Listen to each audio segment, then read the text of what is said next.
Good evening and welcome, friends. This Sunday evening, President of India Draupadi Murmu addressed joint session of Parliament as is customary on June 27th. Both the Lok Sabha and Rajya Sabha are all set to consider a motion of thanks beginning tomorrow for the next 3 days. But the portents don't look good. Going by proceedings of the last week, a buoyed-up opposition on the back of increased numbers continues to play the disruption game. We ask whether this toolkit helps opposition in any manner and with which constituency. Is Parliament nation's highest deliberating body or a boxing ring to test the strength of numbers? If the opposition was confident of its numbers in a speaker's contest, for example, why did it not force a ballot count? It's likely that we are going to see more of the same from the last Parliament. In today's burning question, let's look at what is likely going to be the opposition's strategy and how is government going to counter it. The fact that you are watching News Sunday shows how seriously you take what's happening around you, and so I try to bring you the best. Would the opposition disrupt? That's the burning question. Let me get you the headlines of the day first.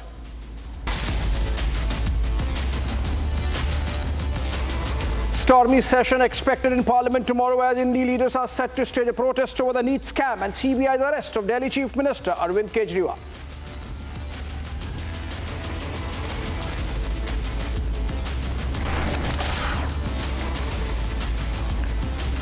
Showdown between India lies after Congress alleges that party lost out in the Lok Sabha elections due to Kejriwal's involvement in Liquorgate.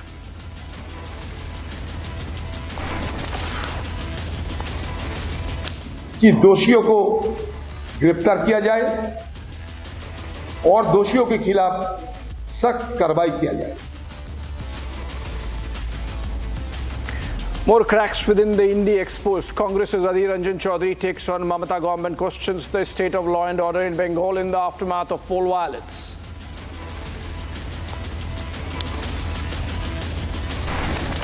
Three new criminal laws to be implemented from tomorrow, set to herald the beginning of a new era in country's justice delivery system.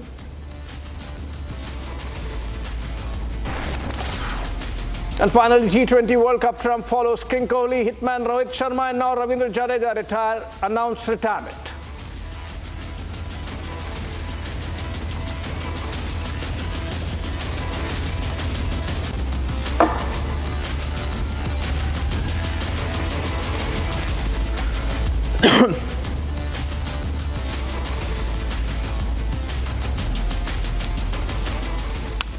Yes, the first week of the Parliament has been completely marred by chaos and pandemonium created by the opposition. First, they blocked the President's address. Then they did not let the Vice President also speak. And then they blocked the motion of thanks on the President's address, or tried to.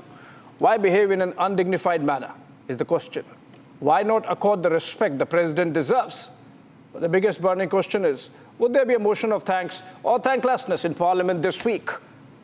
Let's look at this story, a package of what has happened over the last week, and then I come back with a panel of guests.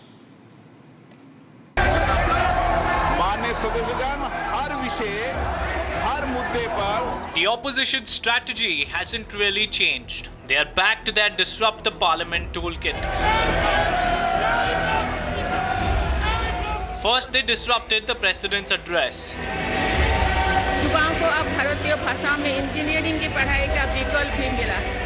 They didn't spare the vice president, marred his address with chaos. And then they even blocked the motion of thanks on the president's address.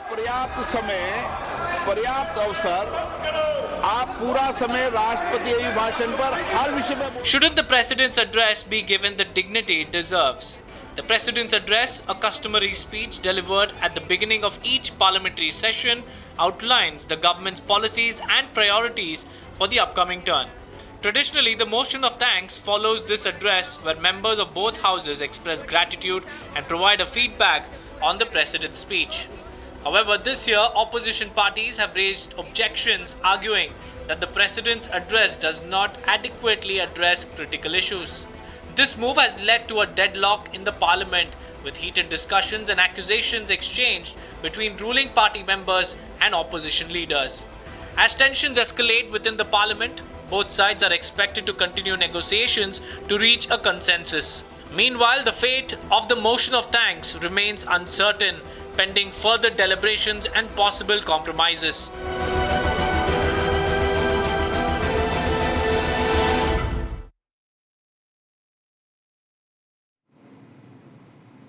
All right, joining me in this conversation to represent the BJP, which is the ruling party, national spokesperson of the party, Sanju Verma, also part of the NDA alliance in government, national spokesperson of the TDP, Vijay Kumar. Against them, Anirban Banerjee, political analyst, leans towards the Trinamool. Joining us from Kolkata, Major Ashish Chaturvedi, leader of the Samajwadi Party.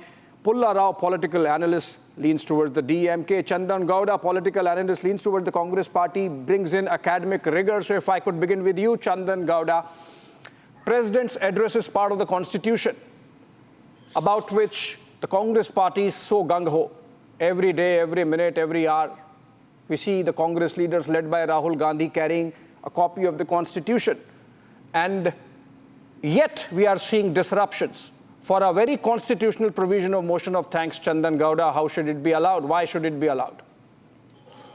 Abhishek, before I say anything, you're introducing me as leaning towards the Congress is quite not correct. I try to be non-partisan. Leans against the BJP, I correct. Sorry? No. I'm critical where things need to be criticized. Anyway, getting back to your question, see, you're right. I mean, it was a joint address to both houses of the parliament. And yes, and the person who introduced the program before you said, critical feedback is what the opposition ought to offer. And I think they've done just that. It may have seemed like a disruption because, I remember different parties had different points to, share. I think Owaisi talked about the omission of the word minorities. She mentioned SCs, STs, and the others, but not the minorities. And I think, he's quite right to point that out. As the president of the country, you can't leave out a huge, section of the population, right? And the Congress had its own objections about how, that she mentioned that the elections had given a clear and full mandate to the government, and they said the ruling party had fallen short of the majority, etc. So each one seems to have a reasonable point to make. The way they went about making it, we may object to, and we can't quite control how those things happen. But I feel when the Aam Aadmi Party says, she was right to remember the emergency critically, but why is she not talking about the way the ED raids and IT raids are being, CBI is being misused, etc.? Isn't it an undeclared emergency or whatever? Aam Aadmi Party said this, and even Samajwadi Party said something, Chandrasekhar Azad said something, everyone had something to put out, and they all seem legitimate if you ask. It's a very rational concession, if I could call it, coming in from Chandan Gowda, that every side has a reasonable argument to make, points to make, and maybe the manner in which it is being done might not be the most reasonable. But Pulla Rao, let me take this further. Another opposition voice before I go to the BJP for a defense. You see, President's address to a joint session of Parliament is a provision in the Constitution. So are the contents. The opposition has the opportunity, when the motion of thanks happens, to let their mind be known, not just to the government, but to the rest of the nation. The entire country watches. So why disrupt? I am looking at some of the reactions that the opposition gave to the president's address by way of media sound bites. On the day the president gave that address, this is a script given by the government, was one criticism. Okay, fine. It's full of lies was another criticism. There is an undeclared emergency in the country, and the constitution is being attacked by the Modi government was another. If you want, you can say all this inside the parliament. Why compromise the dignity of an institution even as you vouch for the very constitution with a copy in hand? Pulla Rao. Straight away, I tell you, this is not a new thing. February 1963, when Jawaharlal Nehru was the Prime Minister, Similar motion. After the president's speech, there were disruptions. Then again in 1971, when Indira Gandhi was Prime Minister, the same thing. The great leader Raj Narayan led it, did all these things. Again in 1989, after the before new government took over, they attacked it because of various reasons. And the Janata Dal Prime Minister was there. This is nothing new. This has started in 1963. That's the way Indian Parliament has been functioning. And I like to remind you, August 2012, Mr. Arun Jaitley wrote that beautiful article. I don't want to quote it and take your time, where he said, disruption is their right. Unless you disrupt Parliament, government will try to put a lid, that's the word he used, on all these happenings. It is a legitimate exercise of political power to disrupt. Mr. Arun Jaitley was a very big minister in the last government, in this present government in the first term, and therefore the opposition today to the BJP is doing the same favor. When the Congress government was there between 2004 and 14, they were disrupted. It is being disrupted now. And to think something new or something strange is happening, you're giving too much importance. No, I tell you what is strange and what's unreasonable. You know, Pulla Rao, I'm not as old as you, so I might not go back to 1960s and 70s. I would not have seen anything of that. I can go back to British Parliament 200 years ago. I was not alive then. Abhishek. But that's history. No, but the point I want to make is, Pulla Rao, that, you know, when Mr. Jaitley said, and I would let Sanju Verma defend that, when Mr. Jaitley said disruption is a right, he did not say disruption is a fundamental right. And I think that's the difference. He was a lawyer. He would have understood the difference. You would understand the difference. But as I said, I'll let Sanju Verma respond. You know, Abhishek, disruption is welcome. Dissent is welcome. Criticism, constructive at that, is welcome. There's a difference between dissent, D-I-S-S-E-N-T, and dissent, D-E-S-C-E-N-T. And the opposition has descended into oblivion and hence decided that whatever Narendra Modi or the NDA does, we have to oppose. We have to be iconoclasts, rebels without a cause. That is what the opposition's mantra is. And I'll tell you why. There is no undeclared emergency. The people who talk about undeclared emergency are the very bunch of people who are sitting on prime-time debates every evening on national television and, you know, maligning the Modi government and its credibility in no uncertain terms. And then this very bunch claims, Loktantra khatre mein hai, free speech khatre mein hai, Ganatantra khatre mein hai, Samvidhan khatre mein hai. Now, Mr. Pulla Rao, I did not interject you. Let me finish. I'll tell you what. Why the government decided, Abhishek, to pass a resolution against the 1975 emergency declared by Indira Gandhi. Because Gen Z, the millennial class, is not aware of it. And I think it's very important to know our history. By trying to brush aside history, you're only going to make life difficult for posterity. And I want people to know who say Arvind Kejriwal is in jail, Satyendra Jain is in jail, Partha Chatterjee is in jail, Anubrata Mandal is in jail. You know, Narendra Modi has unleashed terror. Please, your audience needs to know Kejriwal ko Delhi High Court or Supreme Court ne jail bheja, not Narendra Modi or Amit Shah. Anubrata Mandal, Partha Chatterjee beat Kolkata High Court or Supreme Court. They refused to give them any kind of relief. Whereas in 1975, when Mulayam Singh Yadav was jailed, Sharad Yadav was jailed, Vasundhara Raje was jailed, Gayatri Devi was jailed, L.K. Advani was jailed, Atal Bihari Vajpayee was jailed, George Fernandez was jailed. This was done by Indira Gandhi by completely crushing civil liberties, crushing fundamental rights, revoking the Press Council Act, revoking the Public Safety Act, conducting more than 6.5 million forced sterilizations. And last but not the least, Abhishek, my last point is this. Name the only political party in India which has carried out an amendment to the basic preamble of the Constitution by adding the words secular and socialist. It is none other than the Congress party. So stop giving the BJP bhashan on democracy. पहले अपने गिरेबान में झांक कर देखिए आपने क्या किया है. Anirban, give us gyan. Okay, Anirban Banerjee of the Trinamool. You know, I somehow fail to understand. this criticism that there's an undeclared emergency in the country, this criticism by the same opposition which is objected to criticism of real emergency that was imposed in 1975.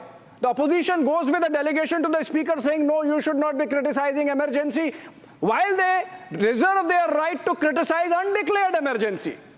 These double standards, Anirban, how long do you sustain that? How do you sustain that? Well, the declared emergency was real, and so is the undeclared emergency.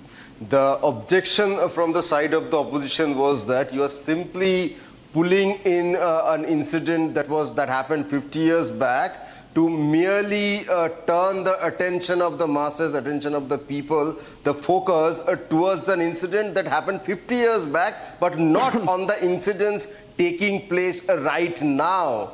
The parliament session that we saw in the last term, there were almost 150 opposition MPs suspended from the House, and 3 of the most important criminal laws were replaced. The bills came in and they turned into acts, etc., etc., where almost 150 of the MPs of the opposition was suspended. If this is not a trait of emergency that is undeclared, then what is? You have strangulated the voice of the opposition at the drop of a hat.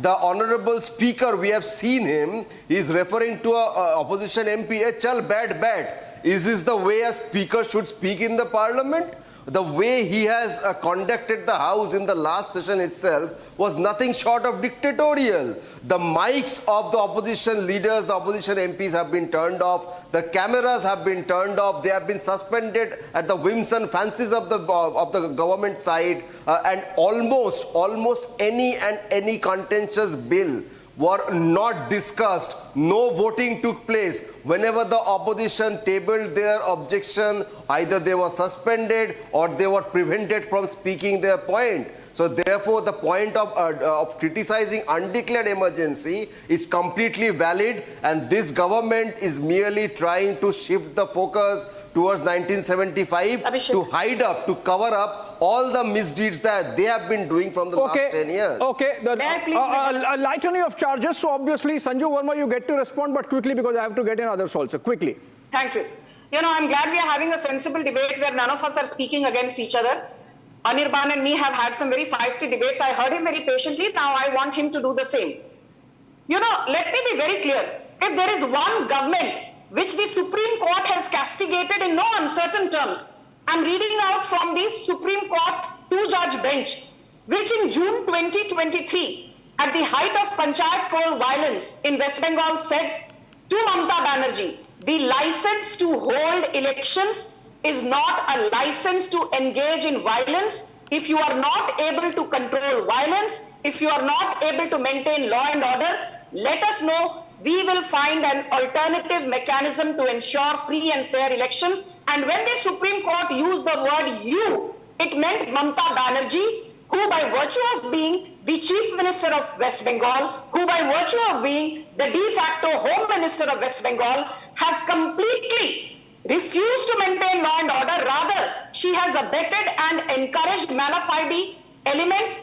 I was on a debate with Arnab Goswami 3 days back, where we discussed the horrifying case of a BJP minority Morcha worker, a lady called Roshanara Khatun, who was stripped naked and paraded naked for 2 kilometers, and Mamata Banerjee's goons say this is an orchestrated lie by BJP, whereas the social media handles of various parties show that this was not a figment of BJP's wild imagination. Just last point. I have condemned Abhishek on various debates on Republic what happened in Manipur.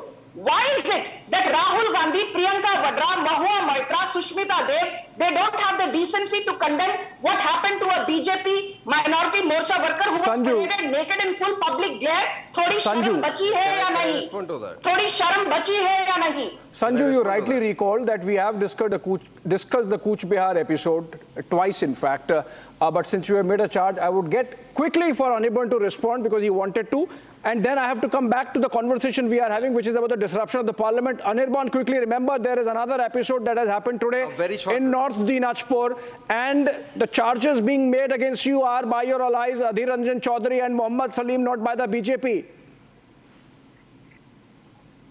No, that man has been arrested. But a very short rebuttal regarding the regarding High Court or Supreme Court's judgment. The kind of respect that the Modi government shows was very evident when the appointment of the Chief Election Commissioner, the Modi government brought in an ordinance to turn the Supreme Court. That has been upheld by the Supreme Court. That has been upheld by the Supreme Court. Anirban, the argument is infructuous to the extent that it has been upheld by the Supreme Court. So I have to move on. I have to get in, Major. No crosstalk. No problem. Who are you to have a problem? No crosstalk. Supreme Court has already accepted it, Anirban. So it's infructuous. But Major Ashish Chaturvedi of the Samajwadi Party.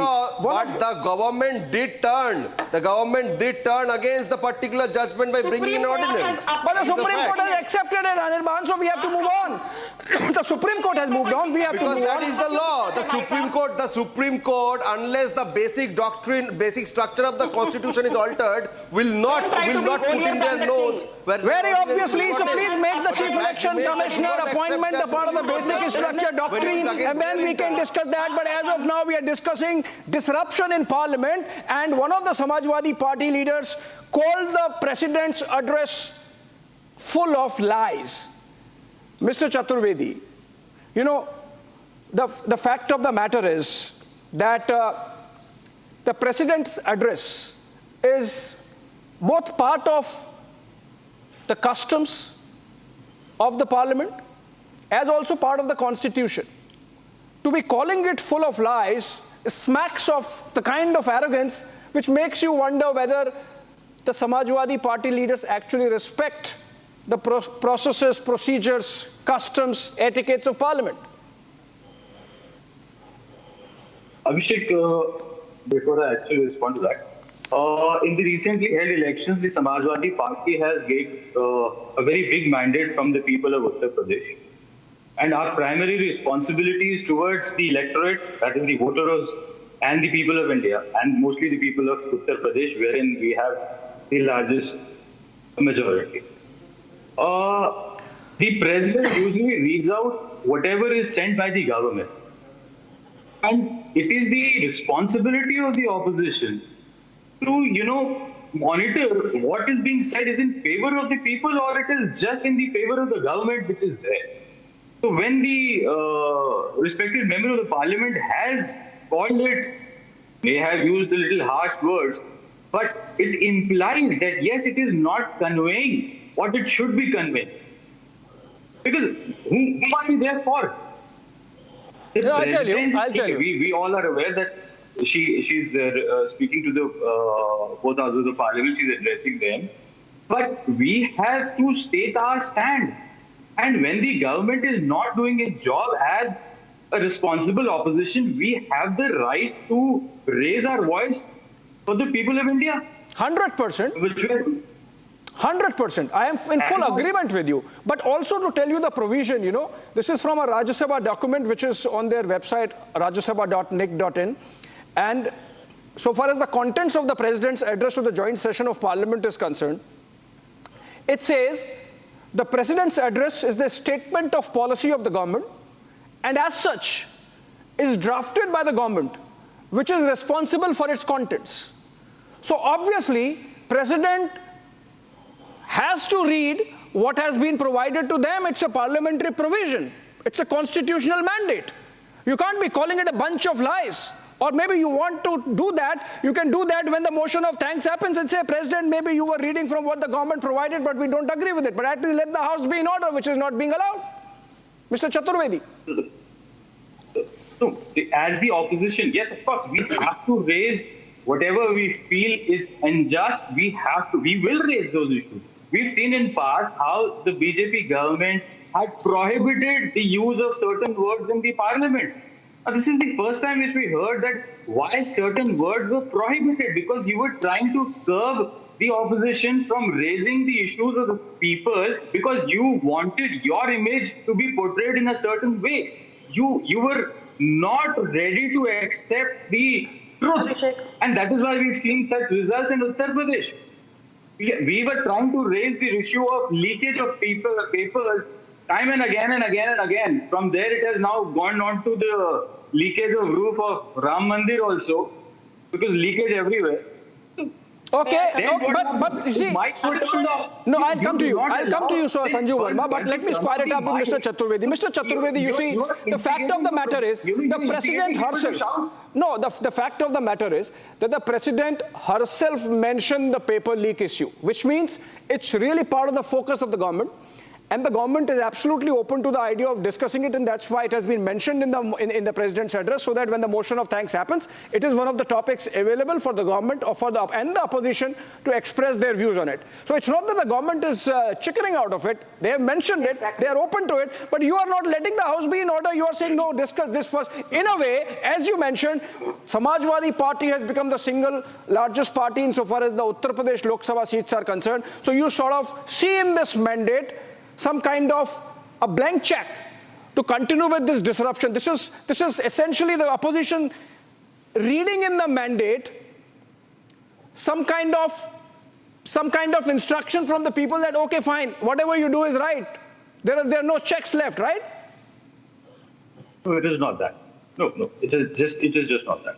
We are, as I said, we are a responsible opposition. We are just trying but to you are being responsible here, but you're not being responsible in the parliament. Pull her out. You see, look at the way the opposition has behaved. Look at the way the opposition has behaved. Why have you made Kiran Rijiju the parliamentary affairs minister? This is the prerogative of the prime minister. Why have you made, at 99 seats, you want to dictate who should be the minister in the council of ministers? Why are you making Om Birla the speaker? We want our say in that, right? If you don't, we will have a contest. But we don't have the stomach to have a vote split. Pull her out. Obviously, this is as Ashish Chaturvedi hints. This is an opposition buoyed up by the numbers and with gung-ho with the numbers, and they believe that they have a right now, a fundamental right to disrupt. Let me just remind you, I don't want to go to statistics of 100 years ago. This is the biggest opposition in the history of India. The 18th Lok Sabha. The 18th Lok Sabha has the biggest opposition in history. Never before has the opposition has this percentage of members of parliament. Naturally, they are going to do these things. Just a little while ago, you're justifying it, pull her out. It is going to be like that. Unless you have a parliamentary affairs minister or the government with enough craft, state craft to discuss with the opposition and get them going. I just want to make one small point. You said the president reads out the address given to her by the government and she has to read it. Agreed. Just a year ago, the governor of Tamil Nadu, Gopi, refused to read the address of the DMK. He refused. And nobody has sacked him. Sanjeev Verma, I have to get in Vijay Kumar of the TDP. He is your ally. But quickly you get to rebut because the N Ravi issue has been raised by Pullara. Quickly, 30 seconds, please. I'll continue this conversation, but you respond to N Ravi argument and then I go to Mr. Vijay Kumar. To Pullara, I have this to say. You spoke about R.N. Ravi not reading out the address that he was supposed to read. The governor is not mandated to read what the chief minister or the council of ministers advises him to do. Please go and educate yourself and read the provisions of the constitution. But more importantly, I want to ask, name one chief minister who does not allow the governor to give his mandatory budgetary address. Stalin did not allow R.N. Ravi to give his mandatory budgetary address. Ahead of Pongal, when R.N. Ravi just started speaking, Stalin, along with his entire cabinet, moved out of the Tamil Nadu Assembly, which is the gross disrespect of the position of governor.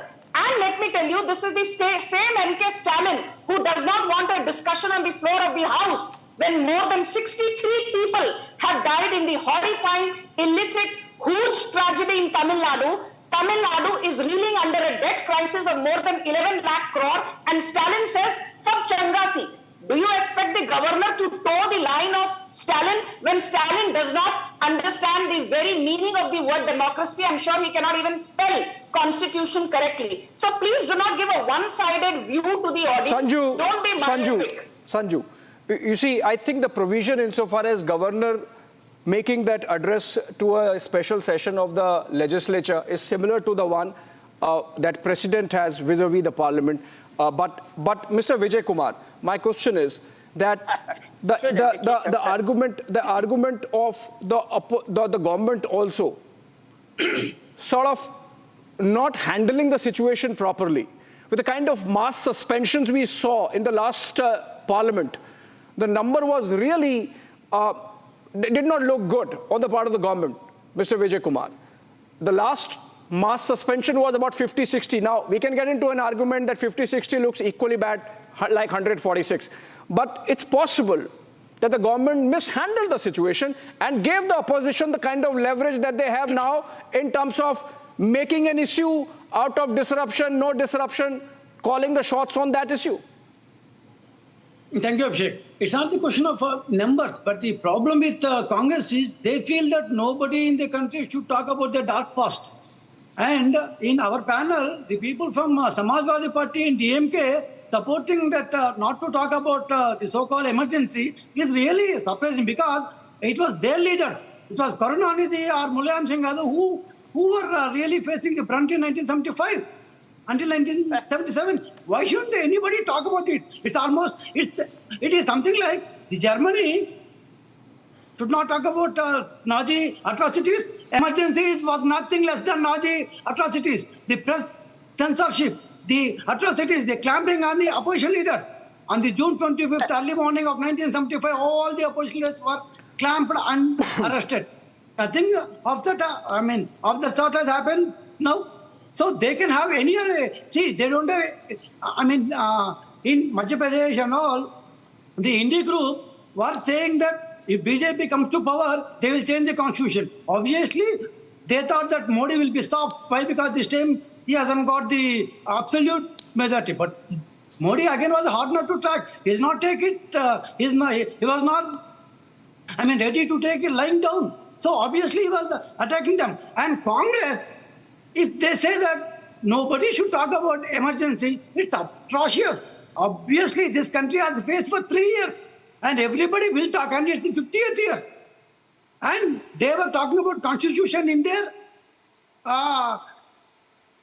parliamentary, all the elections. Right. Why should you see, that's a very important argument that you make, the Congress party's double standards when it comes to constitution. Chandan Gowda, if I could get you back in. You see, I was going through the provisions of Article 74, which says there shall be a council of ministers with the Prime Minister at the head to aid and advise the President in the exercise of his functions. Now, interesting thing is the advice as tendered by the Council of Ministers binding on the President? Because this would apply to the reading of the address which is provided by the government to the President. Yes, the constitutional provision is the advice tendered by the Council of Ministers is binding on the President. Now, interesting part is, Chandan Gowda, that this provision to make the advice binding was added in the Constitution by way of 42nd Amendment in 1976 by the Congress party during emergency. And the same Congress party says this is lies, this is not done, President's address is bunch of lies, President's address is undeclared emergency. I mean there is a height of these kind of double standards, Chandan Gowda. Abhishek, very quickly, I think the logical question to ask is this government, which has been in power for the last 2 terms, the 3rd term, why didn't it reopen this thing? If it didn't like that particular thing, it could have been reopened. So I don't know why successive governments have retained it. It may have been added in 1976, but there's nothing to stop a discussion about why it should not be retained. Tomorrow, if Sanju Verma's government brings in a provision or amendment in the Constitution to make this advice not binding on the President, you would say, same Chandan Gowda would say, oh, the BJP is killing the Constitution, Chandan Gowda. No. But I must say, we need to look into why that particular binding clause is undesirable. I can't say I know very much about the implications of that thing, but you made it seem like a negative thing to have introduced. So if it is negative, I think it has to be looked into critically now. It could have been looked into many times. But Abhishek, very quickly, disruption of the scheduled time in Parliament is a very serious matter. And you cannot reduce it to just one party or own opposition doing it. In fact, the PRS, the Parliamentary Research PRS, that body, Abhishek. it actually looked 38% of the UPA2 government was disrupted. They actually quantified So I think this is a serious matter. We definitely need a critical examination of how objections are expressed, etc., without squandering precious parliamentary time. But that said, I feel in this present address, some of these things had to be objected.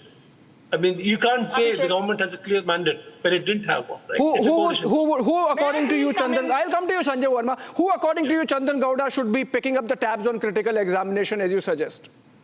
No, this has to be a non-partisan. All parties across the board has to come together to arrive at some protocols of how to go about this. Because it's too important to be squandered like this. I mean, this government has just started. No, you have to give BJP time. The previous governments. Okay, Sanju Verma, Chandan Gowda says that 32% of the time of the UPA2 saw disruptions, and of course the BJP was in opposition. So there has to be a bipartisan, non-partisan, critical examination of where we stand collectively as responsible citizens, so that gets reflected in the conduct of the parliamentarians. Abhishek, you have two people from the ruling NDA, BJP and TDP. You have four people who are anti-BJP. So, I will very quickly first rebut what Chandan Gowda said and then rebut the Samajwadi Party, because I did not get a chance to rebut the Samajwadi Party's you get to do that. You get to do that, yes. But Thank you. Can I just quickly? First and foremost, let's be very clear. All the people sitting here who are saying, just because BJP has a reduced mandate and has got standalone 240 seats, Prime Minister Modi has lost the moral high ground to lead Modi 3.0.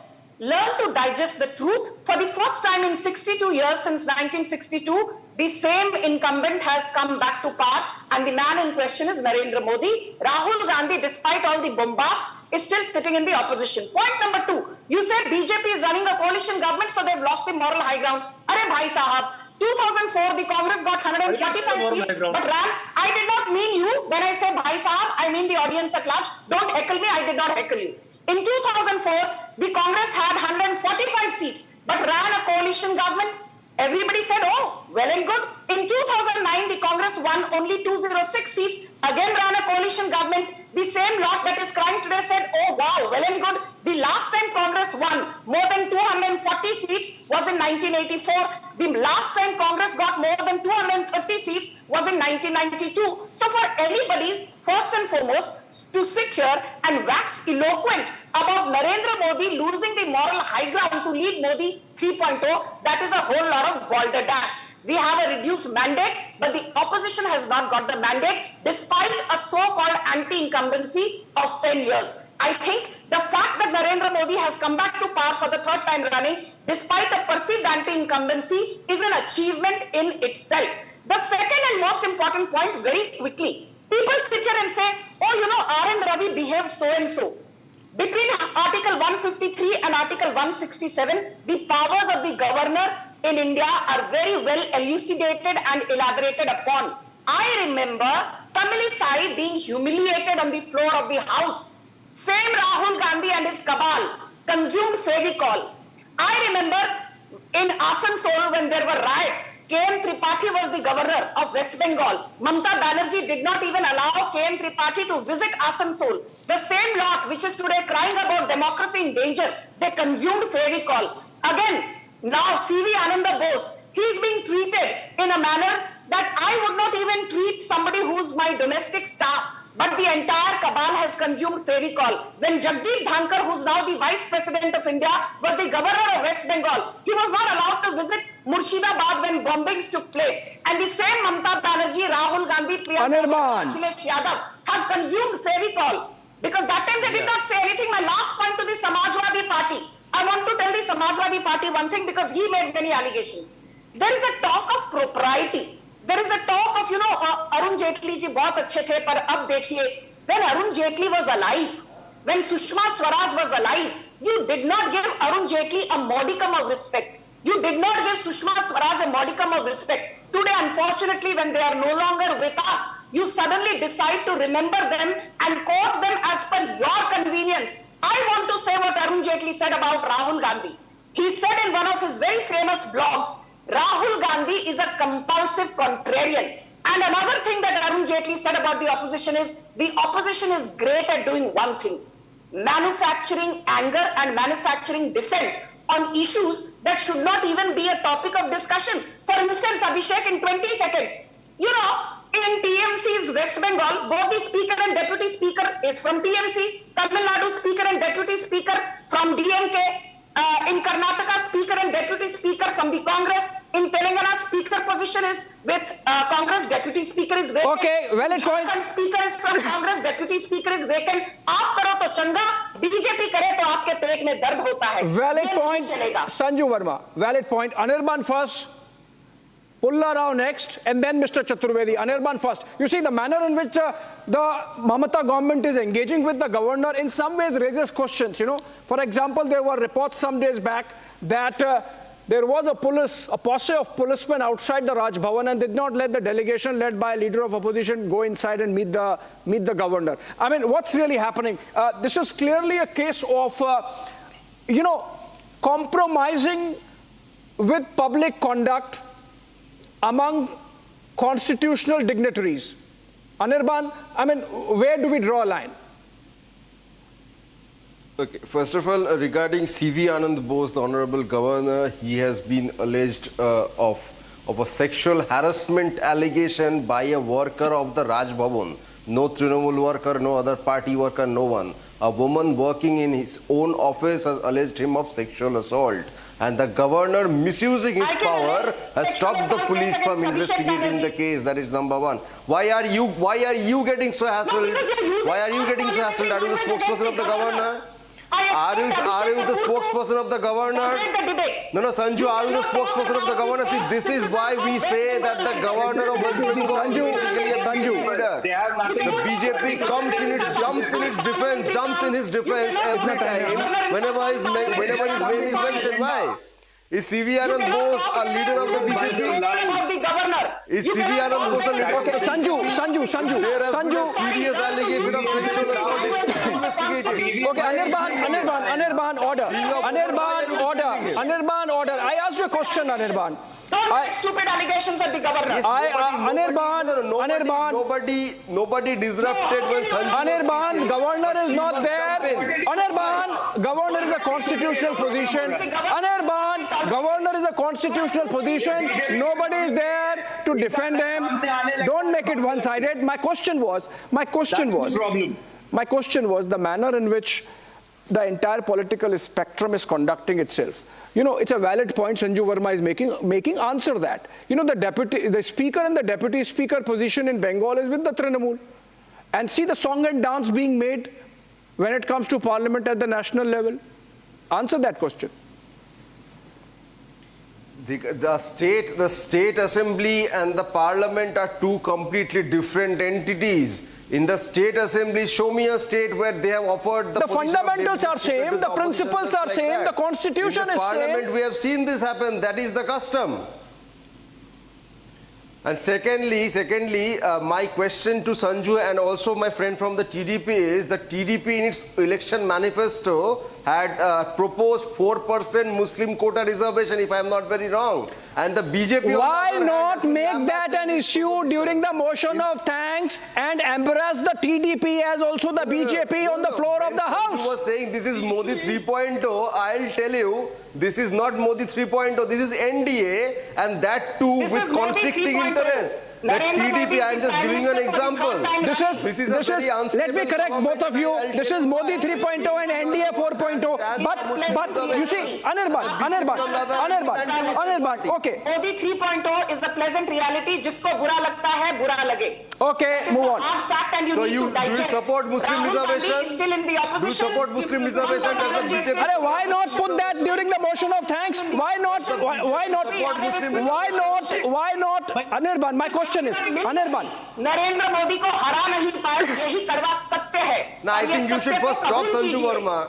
You should first stop Sanju. Anirban, listen. Anirban, listen. No, I'm asking you, Anirban. Why are you talking to her? I'm asking you. CV Ananda Bose. Sanju Verma. Because she's disturbing. Sanju Verma, I have ruled on that. I have said there is nobody to represent the governor here. It's a constitutional position, so no direct charge, no charges on the governor. But Anirban, my question is, you see, Derek O'Brien, your leader, writes in an op-ed that the president's address was a basket of empty promises. Arey Baba, why express opinion in Express? Express on the floor of the House. Say these things there, right?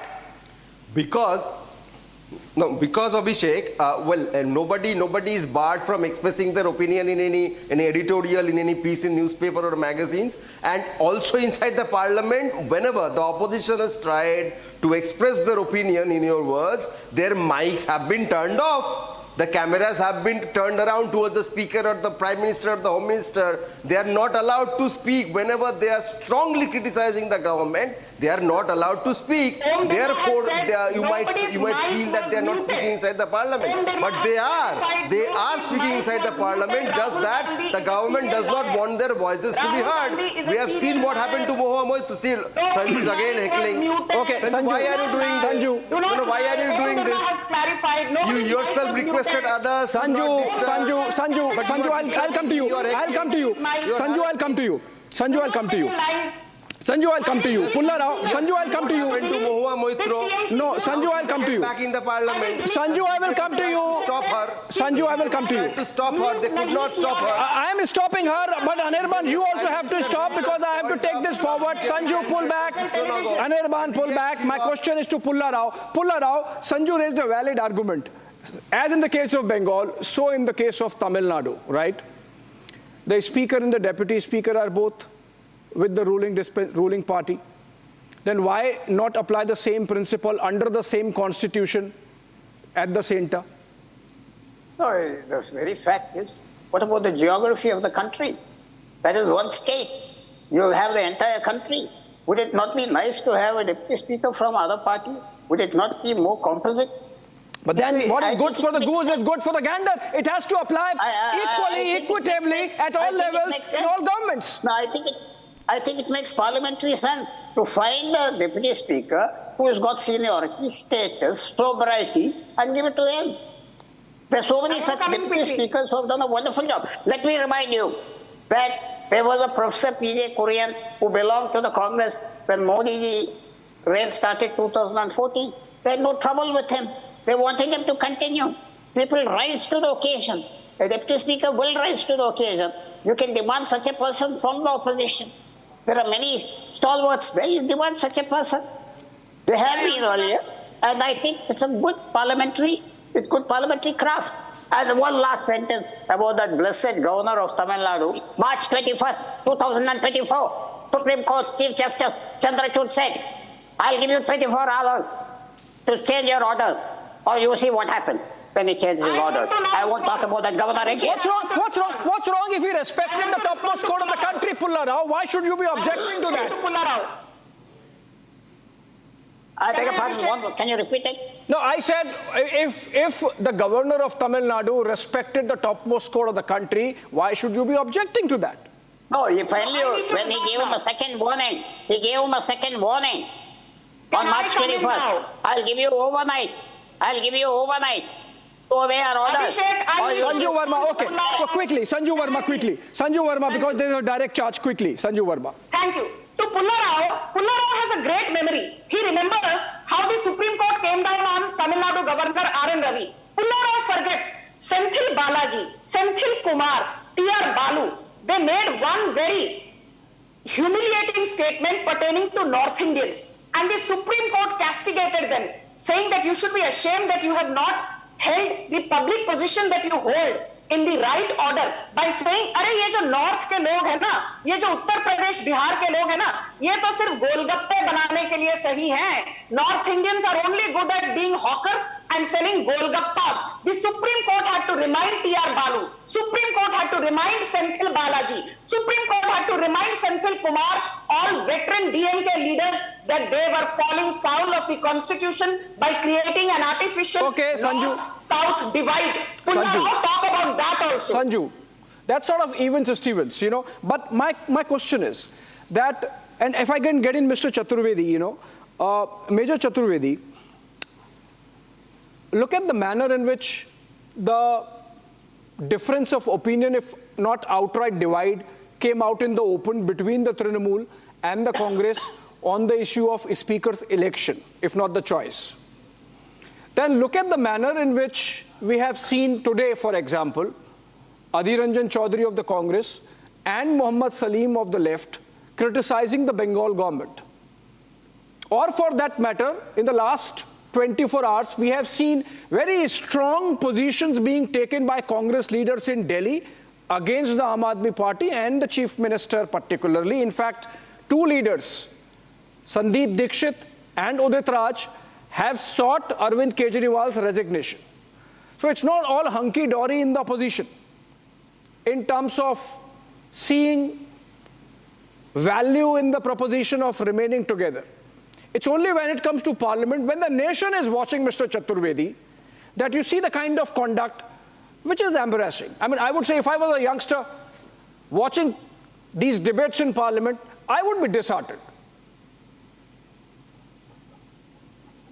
The manner in which, ever since I started watching Parliament sessions on television, have never been very inspiring and motivating. It's an open fact. It is nothing new to this particular Parliament. It's been happening for years. That the manner in which the thoughts are exchanged and views are expressed, it is not an ideal situation. It is not. We all know that. Everybody knows that. So it is nothing new. But yes, we can try to change it. We should try to change it. But then again, that the onus of that doesn't fall only on the opposition. It goes to the ruling party as well. Obviously, it takes two to clap. Switching off the mics, there will be, you know, people it takes two to tango. It takes two to clap.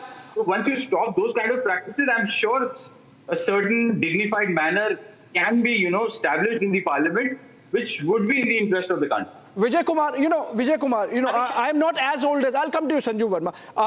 I'm not as old as Pulla Rao, but, you know, my growing up years when I would watch these parliamentary debates through the 90s, you know, even early 2000s. You read about them. You read. You can go back 100 years and read. No, but I'm talking about watching them and getting inspiration. But if I was a youngster today, I would not be inspired. I mean, disrupting Prime Minister's address in the motion of thanks, the manner in which the opposition does walk out, and I have seen this happening year after year after year for the last 5-6 years.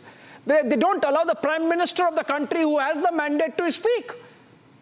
I want to say a sentence. I was only a kindergarten. I asked Vijay Kumar.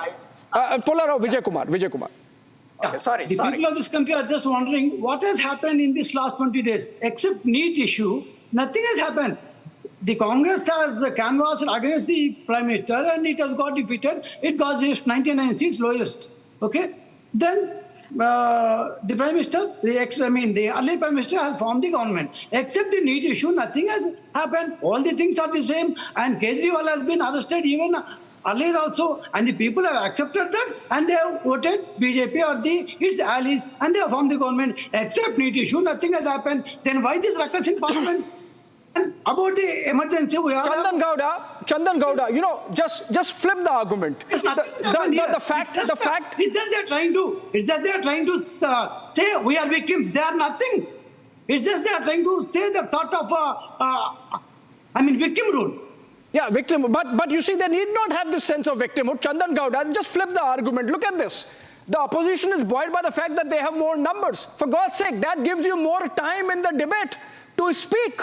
Because with increased numbers, in whatever time is decided by the Speaker or the Chairman of the Rajya Sabha in the respective houses. The opposition now gets more time. Use that and speak your mind out on NEET scam, on whatever you want to put the government on the mat. And let the house be in order, Chandan Gowda. Use this to your advantage. That should be the opposition strategy, and not disrupting and not being able to speak. Abhishek, you're right. But if you think about it, if you want to really understand the sources of this kind of behavior, you have to take a step back and observe how things have evolved. Now, turning off the mic when Rahul Gandhi is speaking is not something that is parliamentary, right? But his mic is not shut. The Speaker has clarified the mic was not shut. But even if there is a technical glitch, let's assume there is a glitch, if he is going to get 20 minutes, the mic is not going to be shut for 20 minutes, Chandan Gowda. Yes. Yes, but there's something odd about the parliamentary space. If you think about how big laws have been passed, the show of hands, it was not really tabled. Laws that have enormous ramifications for the country. So there's a strange way in which the parliament is being used. Abhishek, we need to observe that first. We want the restoration of normal procedure, but if you don't understand why the normal procedure is not, seen as often as it used to be, from what you remember from your college days, things have happened over time. Anirban, 30 seconds before I give the last word to Sanju, because I have been starting with opposition and giving more time to the opposition. Anirban, does it show lack of confidence in the opposition that they are not letting the House in order despite having more numbers? The people have actually shown more confidence compared to 2019 on the opposition. It is the government side that knows that this government is not going to last 5 years. Therefore, they are the ones who are jittery. They are the ones who are going to be even more dictatorial. Will try to be, but the opposition has every right to question them on every step and every decision. Just turning off the mics or turning the cameras away is not going to save the government this time. So therefore, Sanju, the opposition will be more aggressive. And Sanju, last 30 seconds before I close. The common man will be raised with even more force. You will have to give me my time. Yes, no, I have to close. Sanju, you get as much time as Anirban. You will jump in. You will jump in when others will speak. But no, Anirban, your time is up. Sanju, you start, and you get as much time as Anirban. Not more, not less. You get as much time as Anirban. The last time. You have 5 She is going to dish out the... Sanju, I did the balance. I did the balance. No, unfair. Sanju, I did the balance, and you got the time. You got the time, which was fair. Now you get the last word. Please do that. Thank you. I first want to talk about the Samajwadi Party. The panelist made one very interesting comment. He said that, decorum is maintained when the opposition and the ruling party both tango. But I want to tell the Samajwadi Party spokesperson, when you sit here on a television debate and you give bhashan to the Modi government about decorum, about dignity, about parliamentary proceedings, I want to remind what Akhilesh Yadav said during the 2022 assembly polls. He said, अभी नरेंद्र मोदी जो ज्यादा समय काशी में बिताते हैं ना, ये बहुत बढ़िया बात है, क्योंकि अंतिम समय में आदमी काशी में ही ज्यादा समय बिताता है, indirectly calling upon the death of the Prime Minister. I think that was a new law in public discourse. Shame. Sanju Verma. Procedures are not being maintained. 1975 emergency. Will you give What happened then when he called currency Tanur by Karogi girlfriend? If Akhilesh Yadav said that, Sanju Verma, pull back. Mr. Chaturvedi, pull back. If Akhilesh Yadav said that, shame that he said that, but the fact is, the counterfact is, the Prime Minister.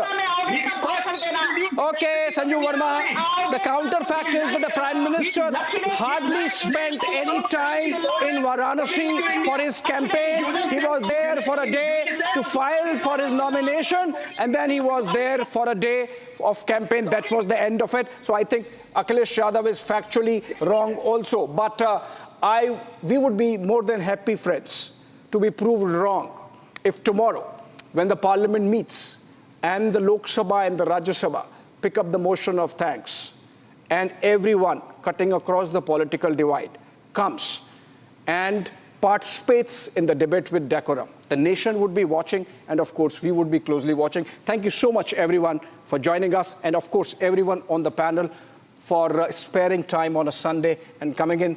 And short break. Ivan Breaking is back. Monday, 8 p.m. Arnab Goswami is back with the debate.